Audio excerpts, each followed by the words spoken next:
Hello, my name is Kimba Steerwalt, and this is my topic paper video summary for International Business Class 480. And the topic of my paper is Brexit, Britain leaves the European Community.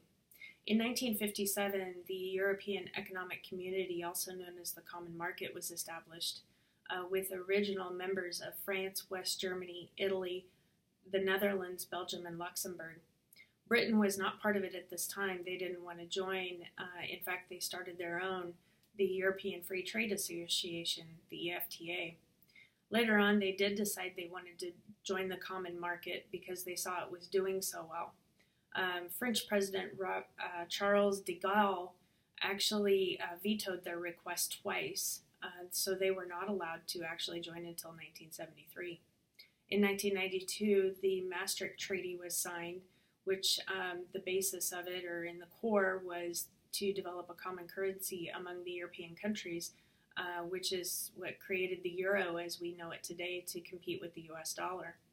Britain had the option to opt out of using the euro and use their sterling pound instead.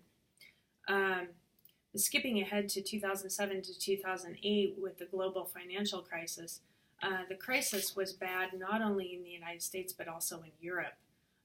There were some European countries that were struggling and were not seeming to be able to come out of it.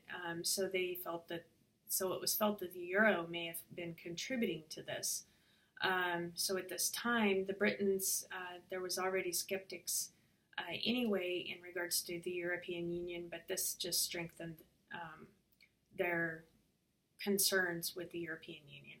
So this year, in June of 2016, Britain approved a referendum or a vote on leaving the European Union. 17.4 million people turned out to vote for on the referendum, and they actually passed it with 52% choosing to leave the European Union. The current Prime Minister at that time, David Cameron, actually recommended staying with the European Union. So when they voted to leave or exit, he resigned. He asked the Queen, or suggested to the Queen, that she elect Theresa May as the new Prime Minister. So she took over shortly thereafter this summer. And so she has announced that the process to leave the European Union will begin in the first quarter of next year, of 2017. However, it will not be an immediate process to leave the Union. It will actually take 2 years. But in the meantime, after the announcement of leaving the European Union, the markets actually dropped. The sterling pound and the London Stock Exchange both dropped within the first couple of days. However, they have stabilized a bit, but with the announcement by Theresa May this past weekend that the Article 50 would be put into effect this next spring, April or May, which is the process of actually exiting the European Union, we saw some market fluctuation and drops again. The sterling pound actually dropped to a 31-year low this week.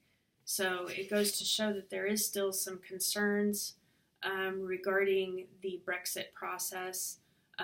Britain will actually have to, take it upon themselves to negotiate agreements, create laws and whatnot that the European Union actually did for them. So it'll take some time during this 2 years for them to make those negotiations and laws and get them in place before they actually exit the Union. But with seeing the market fluctuation that we've seen already, I believe we're going to see more.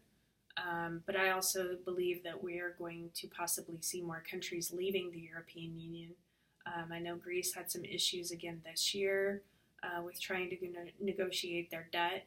So the European Union may be a little outdated with the belief that all countries are created equal and that their economies are created equal.